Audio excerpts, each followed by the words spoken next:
BNP ক্ষমতায় আসছে না। কেন আসছে না? এর কারণ হলো যে কারণে বিএনপি ক্ষমতা থেকে চ্যুত হয়েছিল। ঠিক সেই ঘটনাগুলোই আবার তাদের সঙ্গে ঘটছে।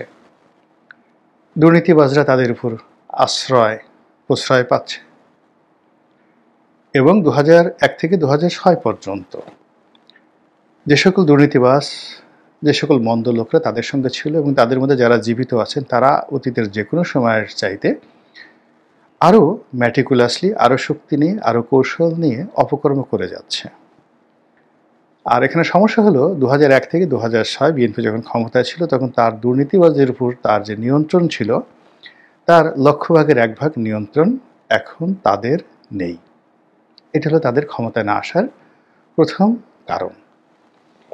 দ্বিতীয় কারণ হলো বিএনপির বিপদের সময় যে সকল নেতাকর্মী তাদের সঙ্গে ছিলেন, এই সময়টিতে এসে একটি লোকও ফ্রন্ট লাইনে নেই এবং ফ্রন্ট লাইনে যাদেরকে আনা হয়েছে শিক্ষা, দীক্ষা, যোগ্যতা, কন্ট্রিবিউশন, দলের প্রতি যে তাদের ভূমিকা, সেই দিক থেকে যারা বিএনপির দুঃসময় ছিলেন তাদের তুলনায় এখন যারা সুসময়ে মধুমক্ষিকা রূপে সামনে চলে এসেছেন তাদের তুলনায় চলে না।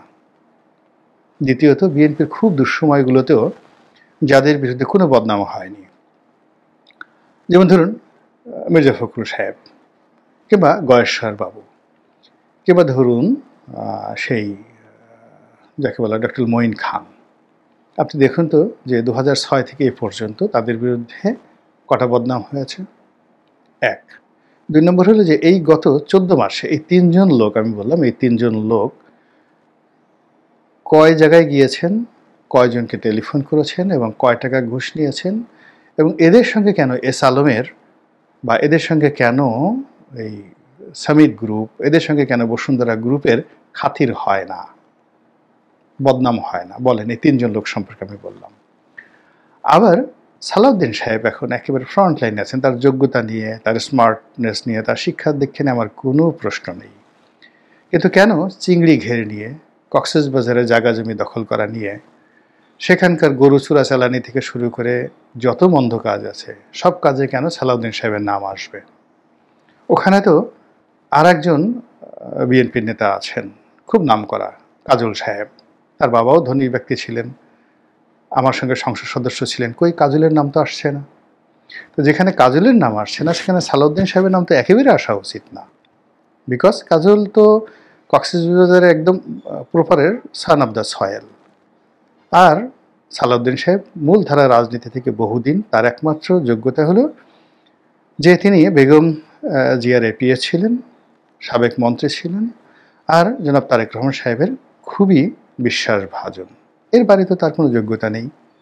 তো এই অল্প সময়ের মধ্যে আসার সঙ্গে সঙ্গে কেন দুনিয়ার কোনো গাড়ি বাদ দিয়ে তার কাছে কেন এসএলএমের গাড়ি গেল? এসএলএমের গাড়ি তো আমার কাছে আসতে পারতো, কেন আমার কাছে এসএলএমের গাড়ি আসলো না? আমি তো এই বাংলাদেশে কানেকশন বলেন, ব্যক্তিগত পরিচিতি বলেন, এখন যারা বিএনপি যে সমস্ত লোক ফ্রন্ট লাইনে আছে, মানে আমরা যদি এক টেবিলে বসি, লোকজন তো তাদের দিকে না তাকিয়ে আমার দিকে তাকায়, তাদের কাছে জিজ্ঞাসা না করে আমার কাছে জিজ্ঞাসা করে। এটা তো গত সেই ২০০৯ সন থেকে আমার এই যে অবস্থাটা, সেই অবস্থাটা চলমান, বাড়ছে। টিল নাও আমি যদি এখন রাস্তায় দাঁড়াই, ১০ জন লোক এগিয়ে আসে শ্রদ্ধা নিয়ে, তো কেন একটা টেলিভিশন দখলের অভিযোগ, পত্রিকা অফিসের দখলের অভিযোগ, কোনো একটা ব্যাংকের চেয়ারম্যান হওয়া, কোনো একটা সরকারি অফিসের পরিচালক হওয়া,